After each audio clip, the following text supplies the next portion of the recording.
dulu di tahun kedua setelah Nabi hijrah ke Madinah, orang-orang Mekah yang dipimpin oleh Abu Sufyan mau berdagang ke Syam. Apa yang mereka bawa dalam karavan dagang? Harta-harta orang Islam yang dirampas ketika orang Islam hijrah ke Madinah. Jadi kayak misalnya Abu Bakar hijrah ke Madinah, harta Abu Bakar yang ditinggalin di Mekah itu dirampas sama Abu Sufyan. Terus ada Suhaib bin Amr Ar-Rumi hijrah ke Madinah, semua harta yang ditinggalkan di Mekah, pasarnya, ladangnya, ternak-ternaknya diambil oleh Abu Sufyan lalu didagangkan ke Syam. Nah, setelah 2 tahun kaum muslimin berada di Madinah, dapat kabar nih kalau Abu Sufyan dan karavan dagangnya baru pulang dari Syam membawa keuntungan hasil dagang harta kaum muslimin yang dirampas di Mekah. Berarti yang dibawa oleh Abu Sufyan harta siapa? Harta kaum muslimin ya, harta sahabat.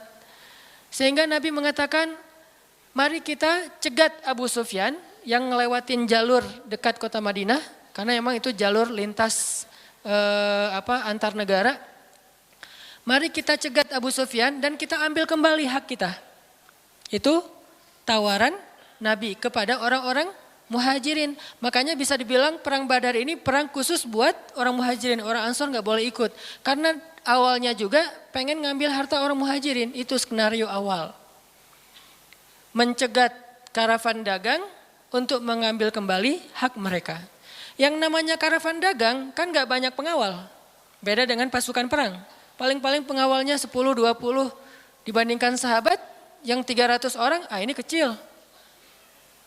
Sedangkan keuntungannya kalau berhasil mencegat besar. Jadi tantangannya, resikonya kecil, keuntungannya besar. Ini skenario awal. Sehingga para sahabat semangat. Udah 2 tahun kita kelaparan, udah 2 tahun kita gak punya apa-apa, bergantung kepada orang Ansor, gak enak sama orang Ansor. Masa makan terus di rumah orang? Nah sekarang kebetulan harta kita lewat nih, ya udah kita rampas lagi. Itu skenario awal. Udah siap-siap nih, udah siap-siap mau berangkat jalan. Tengah jalan Abu Sufyan dapat berita, kan pakai mata-mata gitu, dapat berita bahwa kaum muslimin mau mencegat, akhirnya Abu Sufyan langsung nelpon Abu Jahal. Jahal gitu. Nelpon Abu Jahal dan sinyalnya bagus lagi waktu itu, langsung telepon, gak putus-putus. Kita mau dicegat nih, coba kamu kirim pasukan untuk melindungi karavan dagang. Soalnya harta yang kami bawa juga ada hak kamu di situ, jadi diiming-imingi. Abu Jahal pun kemudian mengumpulkan orang-orang Mekah sebanyak kurang lebih 1.000 orang untuk mengawal karavan dagangnya Abu Sufyan. Langsung melesat, satu pasukan bergerak cepat sehingga sekarang ada 2 target. Satu karavan dagang, satu lagi pasukan militer yang jumlahnya 1.000 orang. 3 kali lipat lebih banyak dari kaum muslimin. Tiba-tiba turun ayat kepada Nabi. Terus Nabi mengatakan kepada para sahabat, wahai para sahabat, sekarang kita punya 2 pilihan. Mau tetap mencegat Abu Sufyan atau kita sekarang malah beralih ke Abu Jahal dengan pasukannya. Sok pilih yang mana kalian. Kaum muslimin sebagian besar memilih tetap seperti rencana awal mencegat karavan dagang. Jangan mencegat pasukan. Ngapain kita capek-capek perang sama Abu Jahal, untungnya gak ada. Terus pasukannya lebih banyak, resikonya lebih besar. Dan mereka terlatih, kita sipil yang dipersenjatai seadanya. Mending kita tetap kepada Abu Sufyan, untungnya besar, resikonya kecil, dan sama-sama sipil.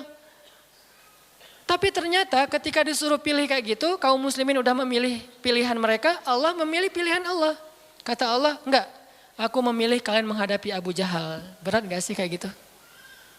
Ini matematika Allah, hitung-hitungannya Allah nih, logika Allah. Kadang hidup kita kayak gitu banget teman-teman. Kita pengen kuliahnya ini, ternyata yang lulusnya bagian ini. Saya dulu pengen kedokteran, tapi lulusnya malah ke Mesir. Ya alhamdulillah, karena nilai eksatnya jelek. Ya udahlah ke Mesir aja. Dan ke Mesir juga dulu niatnya bukan mau kuliah, mau main. Wah bagus juga kan dulu ada Dunia dan Berita suka perkiraan cuaca gitu kan, internasional. Kairo hujan gitu. Wah Kairo, pengen kuliah ke luar negeri. Artinya bukan pengennya saya ke Kairo, tapi Allah menghendaki kayak gitu. Bukan pengennya saya menikah, Allah yang menginginkan. Saya pengennya dari dulu, bukan waktu itu. Jadi bukan pengennya saya menunda pernikahan. Ya. Pengennya mah 17 tahun nikah, wilah. Lulus SMA atau belum lulus mah nikah. Tapi pengennya Allah usia 22 tahun. Ada yang 32 tahun. Ada yang 42 tahun. Ada yang masih sendiri. Nah pengennya kita mah udah mau nikah nih sekarang nih. Tapi pengennya Allah, jangan, kamu jaga ibu dulu. Pengennya kita kerjanya kayak gini nih, usaha. Tapi takdirnya Allah jadi misalnya masuk ke pegawai negeri. Atau sebaliknya, pengennya pegawai negeri malah jadi pengusaha. Dan seterusnya. Ada lulusan sains tapi usahanya di wisata kuliner, di usaha kuliner. Ada yang kayak gitu. Ada teman saya lulus ITB planologi, tata kota. Tapi usaha kuliner. Tapi alhamdulillah dan sukses. Jadi kadang-kadang kepengennya kita sama Allah itu suka bentrok. Dalam kondisi kayak gitu apa yang harus kita lakukan? Termasuk kepengennya kita nggak punya anak dulu. Tapi nggak tahu gimana caranya tiba-tiba punya anak misalnya. Masih nggak tahu lagi gimana caranya ya. Kan ada tuh udah nikah, kita jangan punya anak dulu ya, karir dulu, ya aja. Tapi ternyata nggak ada ikhtiar, pasrah gitu ya, akhirnya punya anak misalnya. Kan bukan kepengennya kita. Atau pengen punya anak tapi belum punya aja, udah 15 tahun menikah belum punya anak. Kayak Nabi Zakaria, gimana nih? Ketika apa yang kita inginkan dengan apa yang Allah inginkan, kesannya bentrok. Itulah yang terjadi kepada kaum muslimin dalam perang Badar. Mereka pengen Abu Sufyan, Allah pengen Abu Jahal.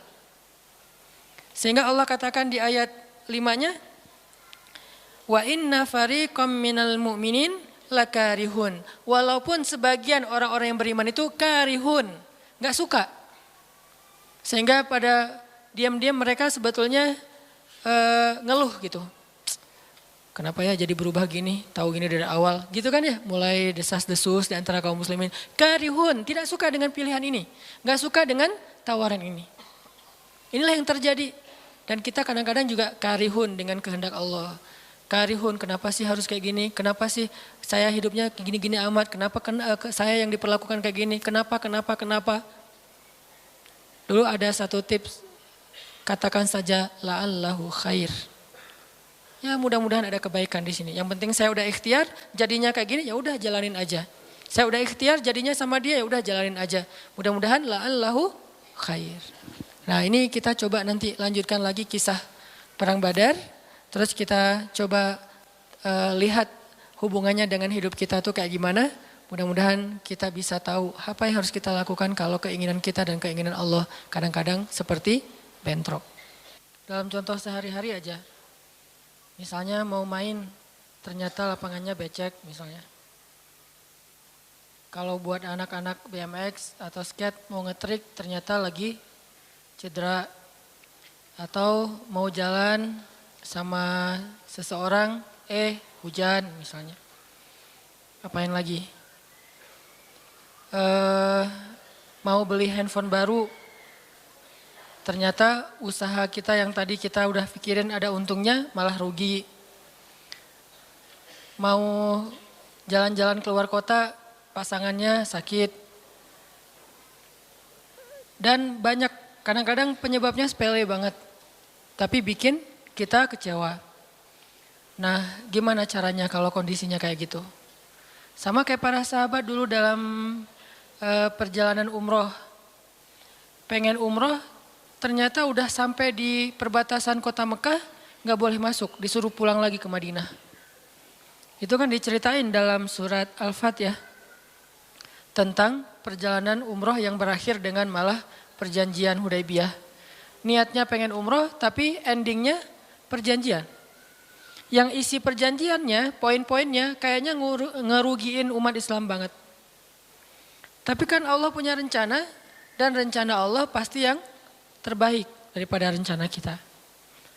Masalahnya gimana kita bisa ridho, bisa rela kalau kondisi itu terjadi dalam hidup kita. Kita sih yakin, ini adalah qadarullah, keinginan Allah. Tapi bikin kita yakin itu jadi berbuah, yakin itu kan kayak pohon ya. Iman itu adalah pohon. Gimana biar pohon ini berbuah? Salah satu buahnya itu adalah sifat ridho, sifat nerima. Sehingga dengan sifat ridho itu akhirnya kita punya kebaikan. Kebaikannya jadi bisa survive, tenang hadapi masalah, sabar dan seterusnya. Nah, gimana caranya? Setelah kita dapat sesuatu, kita yakin kepada Allah terus jadi ridho. Nah, ini belajar